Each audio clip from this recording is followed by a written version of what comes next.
Dear students, Hindi ज्ञान मंजूषा में आप सभी का हार्दिक स्वागत है। अभी तक हमने वाक्य का परिभाषा, वाक्य के अंग, अर्थ के आधार पर वाक्य भेद और वाक्य संबंधी होने वाली अशुद्धियों की चर्चा की है। इसी क्रम में आज हम रचना के आधार पर वाक्य भेद की चर्चा करेंगे। तो आइए देखते हैं कि रचना के आधार पर वाक्य के कितने भेद होते हैं। तो रचना के आधार पर देखा जाए तो 3 भेद है: सरल अथवा साधारण वाक्य यानी सिंपल सेंटेंस, संयुक्त वाक्य कंपाउंड सेंटेंस और मिश्र वाक्य यानी कॉम्प्लेक्स सेंटेंस। सरल अथवा साधारण वाक्य, जिन वाक्यों में एक मुख्य क्रिया हो उसे सरल अथवा साधारण वाक्य कहते हैं। जिस वाक्य में एक ही क्रिया हो अर्थात एक ही विधेय हो, भले ही कर्ता एक से अधिक हों, उसे सरल अथवा साधारण वाक्य कहते हैं। इसे उदाहरण के द्वारा हम देख सकते हैं। जैसे रेखा खाना खा रही है, इसमें एक उद्देश्य और एक विधेय है। और अगर देखा जाए रेखा और कुसुम खाना खा रही हैं, तो इस वाक्य में 2 उद्देश्य हैं और एक विधेय है। कहने का मतलब यह है कि उद्देश्य एक से अधिक हो सकते हैं, लेकिन विधेय एक ही होगा। सरल वाक्य में एक वाक्य ही होता है, इसमें एक ही क्रियापद बंध या विधेय होता है। यदि वाक्य में आने वाली क्रिया अकर्मक है तो उसमें कर्म नहीं आएगा, और यदि सकर्मक है तो कर्म अवश्य आएगा। यदि द्विकर्मक है तो 2 कर्म आ सकते हैं। यदि प्रेरणार्थक वाक्य है तो प्रेरक संज्ञा या प्रेरित संज्ञा भी आएगी, लेकिन हर हाल में क्रिया एक ही होगी। कुछ उदाहरण के द्वारा इसे स्पष्ट कर सकते हैं। जैसे विजय नहीं लिख रहा, विजय पत्र नहीं लिख रहा। इंदिरा ने बिंदु को चित्र बना कर दिए। अरविंद ने अनीता से पाठ पढ़वाया। अब इसमें जो पहला वाक्य है वह अकर्मक वाक्य है, क्योंकि इसमें क्रिया का प्रभाव सीधे कर्ता पे जा रहा है और नकारात्मक वाक्य है, लेकिन क्रिया एक है। यहीं पर दूसरे वाक्य में विजय पत्र नहीं लिख रहा। अब यहाँ पर चूँकि पत्र आया है जो कर्म है, तो ये सकर्मक वाक्य कहलाएगा। तीसरे वाक्य में इंदिरा ने बिंदु को चित्र बना कर दिए। इसमें 2 कर्म आए हुए हैं, बिंदु को और चित्र, दोनों कर्म है, यानी द्विकर्मक वाक्य है, पर इसमें भी क्रिया एक ही है। यहाँ पे जो चौथा वाक्य है, अरविंद ने अनीता से पाठ पढ़वाया, तो यह जो वाक्य है वह प्रेरणार्थक वाक्य है। फिर भी पढ़ने की क्रिया एक ही हो रहा है, तो इसलिए इसे हम सरल वाक्य कह सकते हैं। कुछ अन्य उदाहरणों के द्वारा इसे और स्पष्ट कर सकते हैं। जैसे धूप निकल रही है, आप दिल्ली कब जा रहे हैं? मैं मेरठ होता हुआ 2 दिन बाद दिल्ली पहुंचूंगा। बच्चे मैदान में खेल रहे हैं, पानी बरस रहा है। इसमें छोटे से लेकर बड़े वाक्य आए हुए हैं, लेकिन हर वाक्य में क्रिया एक ही हो रही है। कहने का मतलब यह है कि साधारण वाक्य में अन्य कारक आ सकते हैं, प्रेरणार्थक क्रिया आ सकती है, 2 कर्म आ सकते हैं, यानी उद्देश्य अधिक हो सकता है, लेकिन विधेय एक ही होगा। यही साधारण वाक्य की शर्त है। अब हम दूसरा वाक्य देखते हैं, संयुक्त वाक्य। संयुक्त, संग एक साथ जुड़ा हुआ वाक्य, जैसा कि शब्द से ही स्पष्ट हो रहा है। इसकी परिभाषा देखते हैं। जहाँ 2 या 2 से अधिक उपवाक्य किसी समुच्चय बोधक अव्यय से जुड़े होते हैं, वे संयुक्त वाक्य कहलाते हैं। अब इसमें समुच्चय बोधक अव्यय जरूर होते हैं, यानी 2 स्वतंत्र वाक्यों को उपवाक्यों के माध्यम से आपस में जोड़ने की क्रिया से संयुक्त वाक्य बनता है। अब ये वाक्य समानाधिकरण हो सकते हैं या व्यधिकरण भी हो सकते हैं। तो कुछ उदाहरणों के द्वारा इसको स्पष्ट करते हैं। जिन वाक्यों में सभी उपवाक्य समस्तरीय हों, अर्थात जिसमें एक से अधिक स्वतंत्र सरल वाक्यों को संयोजन के द्वारा जोड़ा गया हो, उसे संयुक्त वाक्य कहते हैं। जैसे मैं पढ़ रहा हूँ और तुम लिख रहे हो। दिनेश मुंबई से आया और अपने भाई से मिला। कुसुम खाना खा रही है और अंकिता पढ़ रही है। संयुक्त वाक्य के संदर्भ में निम्नलिखित बातें आवश्यक हैं।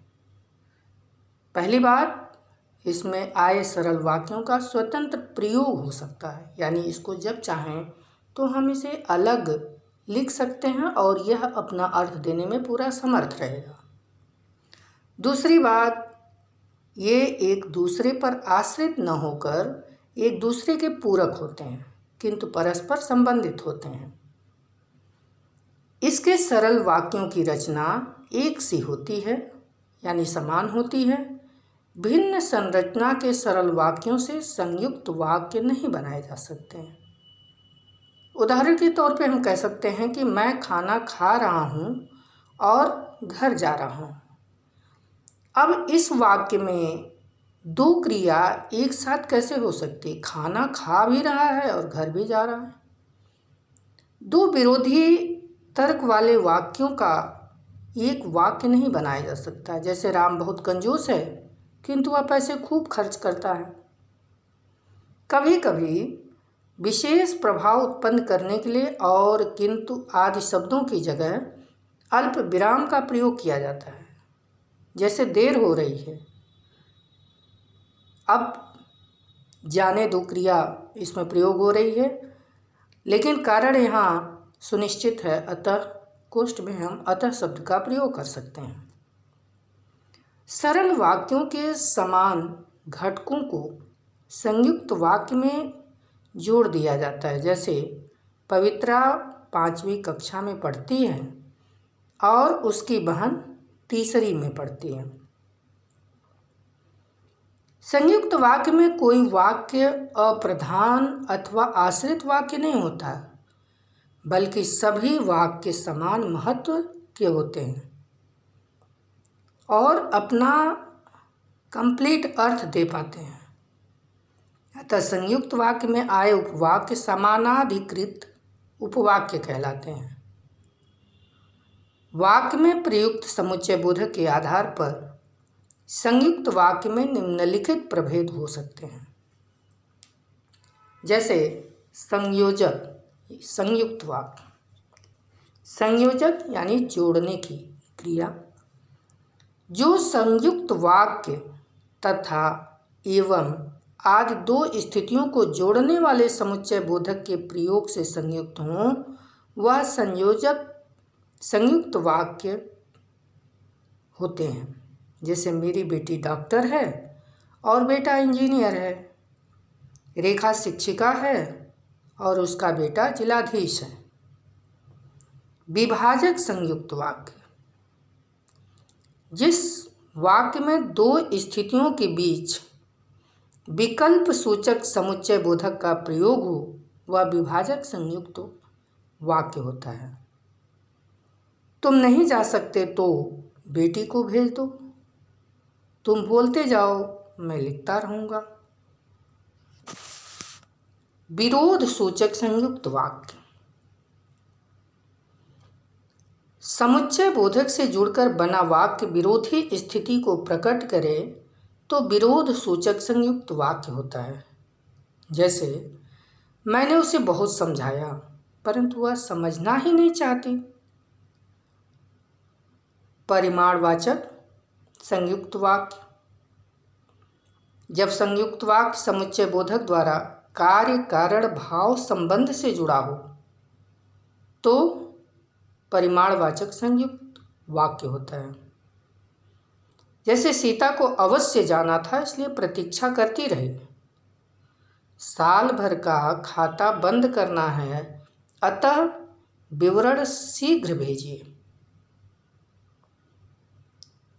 प्रमुख समुच्चय बोधक अव्ययों से संयुक्त वाक्य जुड़े रहते हैं, परंतु समुच्चय बोधक अव्यय है और तथा एवं, इसलिए सो अतः, या अथवा या न, नहीं तो, अन्यथा, वरना, लेकिन, किंतु, मगर, चाहे, चाहे न की। लेकिन कभी कभी संयुक्त वाक्य में समुच्चय बोधक अव्यय चिन्ह का लोप भी कर दिया जाता है, जैसे दुनिया में रहने वाले रहेंगे, जाने वाले चले जाएंगे। अब यहाँ पर और समुच्चय बोधक शब्द का लोप किया गया है। क्या सोचा था, क्या हो गया, यानी यहाँ पर अव्यय का लोप हुआ है। क्या सोचा था पर क्या हो गया। काम किया है तो पैसा तो लूँगा हूँ, काम किया है इसलिए पैसा तो लूँगा ही। अब इन उदाहरणों में हमने देखा कि जो समुच्चय बोधक वाक्य है वह कभी कभी छुपा हुआ होता है या वाक्य को प्रभावशाली बनाने के लिए उसको विराम चिन्हों के द्वारा प्रदर्शित करते हैं, किंतु जब भी इसका भेद किया जाए तो यह स्पष्ट किया जाए कि दोनों वाक्य अगर अलग से हम प्रयोग करें तो कर सकते हैं या नहीं। संयुक्त वाक्य की एक शर्त तो निश्चित है कि इसमें क्रिया हमेशा दो आएगी और योजक चिन्ह के द्वारा जुड़ा रहेगा। दूसरी बात कि इसमें चार तरह के वाक्य हो सकते हैं, संयोजक हो सकते हैं, विभाजक हो सकते हैं, विरोध सूचक हो सकते हैं या परिमाण सूचक हो सकते हैं।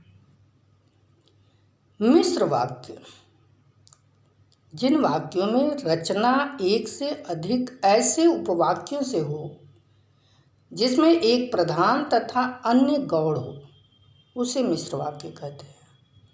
यानी एक मुख्य वाक्य हो और दूसरा उस पर आश्रित हो, एक के अभाव में दूसरे का अर्थ स्पष्ट न हो पाए, वहाँ पर मिश्र वाक्य होता है। जिस वाक्य में एक प्रधान उपवाक्य और उसके आश्रित या एक अनेक उपवाक्य हो उसे मिश्र वाक्य कहते हैं। इन वाक्यों में उपवाक्यों में समानता का संबंध नहीं होता, इनमें आश्रित या संबंध पाया जाता है। इसमें से एक प्रधान उपवाक्य होता है जिसमें मुख्य कथन होता है तथा जिसका समर्थन, पूर्ति या विस्तार दूसरे आश्रित उपवाक्य करता है। इसमें से कोई भी उपवाक्य स्वतंत्र नहीं होता, दोनों को एक दूसरे की अपेक्षा होती है। कहने का मतलब ये है कि जहाँ पर हम संयुक्त वाक्य में दो परस्पर स्वतंत्र वाक्यों को आपस में योजक चिन्हों के द्वारा जोड़ते थे और यदि हम चाहते तो उसे अलग अस्तित्व दे सकते हैं, किंतु जो मिश्र वाक्य है इसमें एक के बगैर दूसरे का कोई अस्तित्व नहीं है। यानी जो मुख्य कथन है उस पर दूसरा वाक्य आश्रित है, दोनों आपस में स्वतंत्र अस्तित्व नहीं बना सकते हैं। उदाहरण के द्वारा देखते हैं। कुसुम ने कहा कि वह कल कानपुर जाएगी। प्राचार्य ने कहा कि स्कूल 3 दिन बंद रहेगा। यह वही भारत देश है जिसे कभी सोने की चिड़िया कहा जाता था। सुधा जो भीम गली में रहती है मेरी सहेली है। हिरन ही एकमात्र ऐसा पशु है जो कुलाचे भरता है। कुसुम को पुरस्कार मिला क्योंकि उसने एक अच्छा गीत सुनाया था। एक स्वतंत्र उपवाक्य जब आश्रित उपवाक्य से मिलकर एक वाक्य बन जाता है तभी मिश्र वाक्य बनता है। अब मिश्र वाक्य के लिए क्या क्या शर्तें होनी चाहिए। पहली बात कि मिश्र वाक्य में एक प्रधान वाक्य होता है और शेष वाक्य उस पर आश्रित होते हैं। जिस वाक्य में एक प्रधान वाक्य हो और शेष वाक्य उस पर आश्रित होते हैं, जिस वाक्य की क्रिया वाक्य के अंत में बनी रहती है वह प्रधान वाक्य होता है। आश्रित वाक्य की जो, जिसे, यदि, क्योंकि आदि समुच्चय बोधक अव्ययों से जुड़े रहते हैं, अर्थात इन वाक्यों का आरंभ उपर्युक्त अव्ययों से होता है। मिश्र वाक्य से जुड़े वाक्य एक दूसरे के बिना प्रायः पूर्ण अर्थ प्रदान नहीं करते। आश्रित उपवाक्य वाक्य के आरंभ, मध्य या अंत कहीं भी लिखे जा सकते हैं। यानी इसके लिए कोई आवश्यक नहीं है कि आश्रित उपवाक्य पहले आएगा या बाद में आएगा या बीच में आएगा, यह कहीं भी हो सकता है। जैसे वह लड़की मिल गई जो मेले में खो गई थी। वह लड़की जो मेले में खो गई थी यहाँ आई थी। जो मेले में खो गई यह वही लड़की है। अब यहाँ पर हमने देखा कि पहले वाक्य में जो प्रधान वाक्य है वह लड़की मिल गई, आश्रित है जो मेले में खो गई।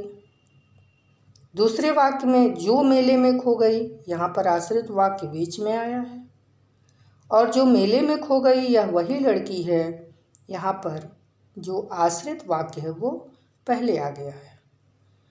तो वाक्य बनाते समय यह कोई आवश्यक नहीं है कि आश्रित उपवाक्य कब आएगा, यानी वह कहीं भी हो सकता है। विद्यार्थियों को जो सबसे मुश्किल कार्य होता है वह उपवाक्य को छांटने में होता है।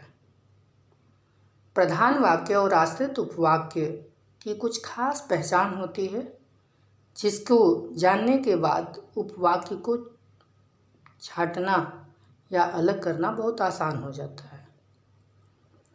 जैसे प्रधान वाक्य वह होता है जिसमें क्रिया मुख्य होती है, यानी मुख्य क्रिया जहाँ आए वही प्रधान वाक्य होता है। आश्रित उपवाक्यों का आरंभ प्रायः, कि, जो, जिसे, यदि, क्योंकि आदि से होता है। मिश्र वाक्य का एक सरल वाक्य में रूपांतरण कीजिए। जो क्रिया वाक्यांत में बनी रहेगी वही उपवाक्य होगा। यानी जो मिश्र वाक्य है उसको साधारण वाक्य में बदलिए और वाक्य के अंत में जो क्रिया बनी रहेगी वही उपवाक्य होगी। रूपांतरित होने वाली क्रिया अथवा उपवाक्य आश्रित उपवाक्य होता है। जैसे अनुराग परिश्रम करता तो अवश्य सफल होता। अब इस वाक्य का सरल वाक्य इस प्रकार बनेगा, अनुराग परिश्रम करने पर अवश्य सफल होगा। यहाँ पर परिश्रम करता क्रिया रूपांतरित हो गई है, अतः यह आश्रित उपवाक्य है। दूसरी ओर सफल होता क्रिया ज्यों की त्यों विद्यमान है, अतः यह प्रधान उपवाक्य है। अब हम देखते हैं कि उपवाक्य कितने तरह के हो सकते हैं। तो मिश्र वाक्य में प्रयुक्त होने वाले गौड़ उपवाक्य 3 प्रकार के हो सकते हैं। या तो वो संज्ञा होगा, या विशेषण होगा, या क्रिया विशेषण होगा। संज्ञा उपवाक्य किस दशा में होगा इसे हम देखते हैं। जो प्रधान उपवाक्य की किसी संज्ञा या संज्ञा पदबंध के स्थान पर प्रयुक्त हुआ हो उसे संज्ञा उपवाक्य कहते हैं। जैसे श्याम ने कहा कि हम लड़ाई नहीं चाहते। इसमें प्रधान वाक्य है हम लड़ाई नहीं चाहते, उपवाक्य है श्याम ने कहा। अन्य उदाहरण देखते हैं। विद्यार्थी जानता है कि परिश्रम करना कठिन है। माता की इच्छा है कि बेटी डॉक्टर बने। इससे पूछिए कि ये कौन है। यहाँ पर हम देख रहे हैं कि एक खास चीज़ कि संज्ञा उपवाक्य का जो योजक चिन्ह है वह है की, यानी संज्ञा उपवाक्य अधिकांशतः की के द्वारा जोड़ा जाता है। विशेषण उपवाक्य कब होता है? जो आश्रित उपवाक्य प्रधान उपवाक्य की किसी संज्ञा सर्वनाम की विशेषता बताते हैं उसे विशेषण उपवाक्य कहते हैं। जैसे यह वही लड़का है जिसने कल चोरी की थी। जो परिश्रम करता है उसे अवश्य सफलता मिलती है। यहाँ पर जिसने कल चोरी की थी और जो परिश्रम करता है, ऐसे आश्रित उपवाक्य हैं जो क्रमशः लड़का संज्ञा तथा उसे सर्वनाम की विशेषता बताते हैं। विशेषण उपवाक्य का प्रारंभ सर्वनाम जो अथवा इसके क्रिया रूप जिसने, जिसे, जहाँ, जिससे, जिसको, जिसके आदि के द्वारा होता है। कुछ और उदाहरण देखते हैं। जैसे जिसके लिए झूठ बोला था वह तो दिखाई भी नहीं दिया। तुम वहीं चले जाओ जहाँ से आए हो। तो स्पष्ट हो गया कि संज्ञा उपवाक्य छांटने के लिए हमें देखना चाहिए कि वो की से ज़्यादातर जोड़ा जा रहा है, और जो विशेषण उपवाक्य है उसमें किसी भी संज्ञा या सर्वनाम की विशेषता के रूप में आया है, जो, जिसे, जिसके, जिसके लिए इत्यादि। अब हम तीसरा उपवाक्य देखते हैं, क्रिया विशेषण। तो जिस आश्रित उपवाक्य का प्रयोग क्रिया विशेषण की भांति किया जाए, अर्थात जो आश्रित उपवाक्य प्रधान उपवाक्य की क्रिया से की विशेषता बताए, उसे क्रिया विशेषण उपवाक्य कहते हैं। जैसे यदि बोलना नहीं आता तो चुप रहना चाहिए। जब तुम स्टेशन पहुँचे तब मैं घर से चला। यहाँ पर उपमुख्य वाक्यों की क्रियाओं चलना और चुप रहना की विशेषता समय तथा शर्त बताई जा रही है। अतः ये क्रिया विशेषण उपवाक्य हैं। इसके 5 भेद हैं: कालवाचक, स्थानवाचक, रीतवाचक, परिमाणवाचक और हेतु सूचक। कालवाचक का उदाहरण है, जब मैं स्कूल पहुंचा तब वर्षा हो रही थी। ज्यों ही मैं स्कूल से बाहर आया खेल शुरू हो गया। स्थान में जिधर हम जा रहे हैं उधर आज कोई नहीं गया। जहाँ तुम रहते हो मैं वहीं रहता हूँ। रीतवाचक, आपको वैसा करना चाहिए जैसे मैं करता हूँ। बच्चे वैसा ही करते हैं जैसे उन्हें सिखाया जाता है। परिमाणवाचक, उसने जितना परिश्रम किया उतना ही अच्छा परिणाम मिला। जैसे जैसे गर्मी बढ़ेगी वैसे वैसे धूप में खड़े रहना कठिन हो जाएगा। यदि वर्षा अच्छी होती तो उपज बढ़ जाती। वह ज़रूर मेहनत करेगा ताकि अच्छे अंक प्राप्त कर सके। वह इसलिए आएगी ताकि उससे बात कर सके। इसके अतिरिक्त कुछ विद्वानों ने कारण सूचक तथा प्रयोजन सूचक 2 और भेद स्वीकार किए हैं। कारण सूचक का उदाहरण है, क्रिया के होने या न होने के कारण को बताने वाला उपवाक्य कारण सूचक क्रिया विशेषण उपवाक्य कहलाता है। मैं उसे देख नहीं सका क्योंकि वह वहाँ अंधेरा था। रात भर बिजली न होने के कारण इतनी परेशानी हुई कि लोग सड़क पर आ गए। और प्रयोजन सूचक है, जो उपवाक्य क्रिया के प्रयोजन अथवा उद्देश्य को स्पष्ट करता है उसे प्रयोजन सूचक क्रिया विशेषण उपवाक्य कहते हैं। दरवाज़ा बंद कर दो जिससे मिट्टी अंदर ना आए। उसने प्रेम को पिताजी के सामने नहीं आने दिया ताकि वह डांट से बच जाए।